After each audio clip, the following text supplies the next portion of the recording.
সামনে বিধানসভা নির্বাচন, ইতিমধ্যে রাজ্যে আছে 480 কোম্পানি কেন্দ্রীয় বাহিনী। তবে সূত্রের যা খবর, আরো কেন্দ্রীয় বাহিনী রাজ্যে আসতে চলেছে।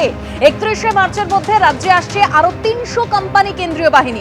আর কি তথ্য আমাদের প্রতিনিধি রুমা পালের কাছ থেকে আমরা জানবো। রুমা, দেখো, জানি নাকি ভোটের আগেই কিন্তু এই রাজ্যে চলে আসছে প্রায় 1920 কোম্পানি কেন্দ্রীয় বাহিনী এবং 31শে মার্চের মধ্যেই আসছে 300 কোম্পানি কেন্দ্রীয় বাহিনী। ইতিমধ্যেই কিন্তু রাজ্যে আছে 480 কোম্পানি কেন্দ্রীয় বাহিনী। যেমন 31শে মার্চের মধ্যে 300 কোম্পানি কেন্দ্রীয় বাহিনী আসছে, তারপরেই চলে আসছে একদম 7ই এপ্রিলের মধ্যে 300 কোম্পানি কেন্দ্রীয় বাহিনী, তারপর 10ই এপ্রিল তার মধ্যে 300 কোম্পানি কেন্দ্রীয় বাহিনী আসছে এবং তারপরে আসছে 17ই এপ্রিল এবং জানিয়ে রাখি প্রায় 743 কোম্পানি কেন্দ্রীয় বাহিনী আসছে। অর্থাৎ ধাপে ধাপে কিন্তু কেন্দ্রীয় বাহিনী আসছে এবং মাসখানেকের মধ্যেই অর্থাৎ ভোটের আগেই কিন্তু প্রায় 1920 কোম্পানি কেন্দ্রীয় বাহিনী আসছে এই রাজ্যে। অন্যদিকে জানিয়ে রাখি, সব থেকে বড় কথা হচ্ছে 2500 কোম্পানি কেন্দ্রীয় বাহিনী ইতিমধ্যেই কিন্তু একদম শিলমোহর পড়ে গেছে, কারণ 480 কোম্পানি ইতিমধ্যেই রয়েছে এবং এক মাসের মধ্যেই কিন্তু আরো 2000 কোম্পানি কেন্দ্রীয় বাহিনী আসছে। অর্থাৎ বুঝতেই পারছো যে ভোটের আগে একেবারে হিংসামুক্ত এবং কোনোভাবেই যাতে কোনো আইন শৃঙ্খলার অবনতি না হয় সেই সমস্ত মাথায় রেখে কিন্তু নির্বাচন কমিশন এই ধাপে ধাপে কিন্তু কেন্দ্রীয় বাহিনী পাঠাচ্ছে। এবং এটাও ঠিক যে ভোট যখন আছে তার অনেক আগে কিন্তু সমস্ত কেন্দ্রীয় বাহিনী কিন্তু চলে আসছে। 31শে মার্চের মধ্যে 300 কোম্পানি কেন্দ্রীয় বাহিনী আসছে এবং 17 এপ্রিলের মধ্যেই 1920 কোম্পানি কেন্দ্রীয় বাহিনী আসছে এবং আবারও জানিয়ে রাখি আরো 2000 কোম্পানি কেন্দ্রীয় বাহিনী আসছে। অর্থাৎ তুমি বুঝতে পারছো যে একদম দু দফায় যখন নির্বাচন হচ্ছে এবং প্রতি দফায় কিন্তু থাকবে ওই 2500 কোম্পানি কেন্দ্রীয় বাহিনী, এরকমটাই নির্বাচন কমিশন জানিয়েছে। তবে এটাও ঠিক যে ধাপে ধাপে কিন্তু বৈঠক হয়েছে, ধাপে ধাপে কিন্তু একদম কেন্দ্রীয় বাহিনীর সাথে যাতে স্টেট যারা রয়েছেন, স্টেট পুলিশ নোডাল অফিসার রয়েছেন, তাদের একটা কোঅর্ডিনেশন থাকে। যেখানে যেখানে কেন্দ্রীয় বাহিনী যাবে সেখানে তারা যাতে এরিয়া ডমিনেশন করতে পারে, কনফিডেন্স বিল্ড আপ করতে পারে। এবং সব থেকে বড় কথা, নির্বাচন কমিশন কিন্তু ইতিমধ্যেই অনেক আগেই কিন্তু বলে দিয়েছে কোনোভাবে কিন্তু কেন্দ্রীয় বাহিনী কারোর কোনো আতিথেয়তা গ্রহণ করবে না। এবং এক্ষেত্রে যদি কেন্দ্রীয় বাহিনীর ক্ষেত্রে যদি দেখা যায় যে তারা কিন্তু তাদের কাজের গাফিলতি হয়েছে, সেক্ষেত্রে তাদের বিরুদ্ধে কিন্তু কড়া ব্যবস্থা নেবে। এবং একাধিক কিন্তু এই ধরনের নিয়ম এবং নিয়মের বেড়াজাল রয়েছে এবং নিয়মের মধ্যেই কিন্তু এই নির্বাচন করাতে চাইছে নির্বাচন কমিশন। এখন দেখার যে একদম ভোটের আগে যখন এত সংখ্যায় কেন্দ্রীয় বাহিনী আসছে, তারা এসে অবশ্যই কতটা এখানে হিংসামুক্ত বাতাবরণ তৈরি হতে পারে এবং একদম সুষ্ঠু ও অবাধ নির্বাচন হতে পারে। ধন্যবাদ রুমা।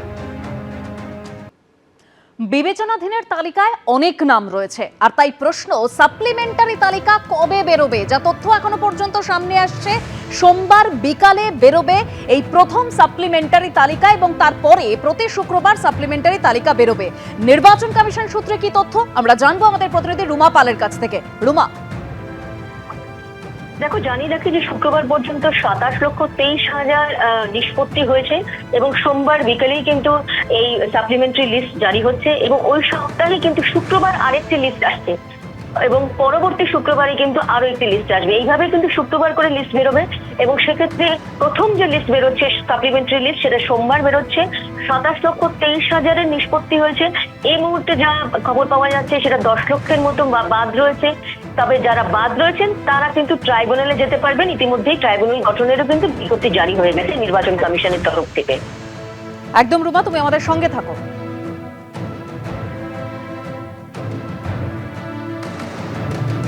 আর এসআইআর এর জন্য ইতিমধ্যেই গঠন করা হয়েছে ট্রাইব্যুনাল। 23 জেলার জন্য নিযুক্ত 19 জন প্রাক্তন বিচারপতির বিজ্ঞপ্তি দিয়ে এরকমই জানিয়েছে নির্বাচন কমিশন। এই ট্রাইব্যুনালের কাজ কি এবং কেন গঠন করা হলো, এই বিষয়ে জানবো। আমাদের প্রতিনিধি সৌভিক মজুমদার রয়েছেন আমাদের সঙ্গে। সৌভিক, দেখো, কলকাতা হাইকোর্টের একজন অবসরপ্রাপ্ত প্রধান বিচারপতি এবং বাকি অন্যান্য অবসরপ্রাপ্ত বিচারপতিদের দিয়ে মোট 19 জন মহামান্য বিচারপতিদের দিয়ে অবসরপ্রাপ্ত বিচারপতিদের দিয়ে এই ট্রাইব্যুনাল গঠন করা হয়েছে। মূলত এই ট্রাইব্যুনালের কাজ হবে, তুমি জানো, এই যে এখন এসআইআর প্রক্রিয়ার সঙ্গে যে বিচারকরা যুক্ত রয়েছেন সেই বিচারকরা যে সিদ্ধান্তে উপনীত হবেন সেই সিদ্ধান্তের পরে কারো কোনো ব্যক্তি বা কোনো ভোটারের কোনো বক্তব্য থাকলে তিনি এই অ্যাপেলেট ট্রাইব্যুনালের কাছে আবেদন জানাতে পারবেন এবং এখানে যে মহামান্য বিচারপতিরা থাকবেন, অবসরপ্রাপ্ত বিচারপতিরা, তারা তারপরে চূড়ান্ত সিদ্ধান্ত গ্রহণ করবেন যে কোন ভোটার বৈধ এবং কোন ভোটার অবৈধ। তুমি জানো যে এখনো পর্যন্ত যে সুপ্রিম কোর্টের নির্দেশ ছিল সেই নির্দেশ মেনেই কিন্তু এই যে অ্যাপেলেট ট্রাইব্যুনাল ছিল সেটা গঠন করা হয়েছে এবং এই অ্যাপেলেট ট্রাইব্যুনাল কিভাবে কাজ করবে সেই বিষয়টাও খুব স্পষ্ট করে বলে দেওয়া হয়েছে। যে ভোটাররা অ্যাপেলেট ট্রাইব্যুনালের কাছে আবেদন করতে চাইবেন তারা কিন্তু অনলাইনে বা ফিজিক্যালি তারা কিন্তু এই আবেদন করতে পারবেন এবং তারপরে তাদের সেই অভিযোগের নিষ্পত্তি হবে, এমনটাই কিন্তু এখন পর্যন্ত বলা হয়েছে।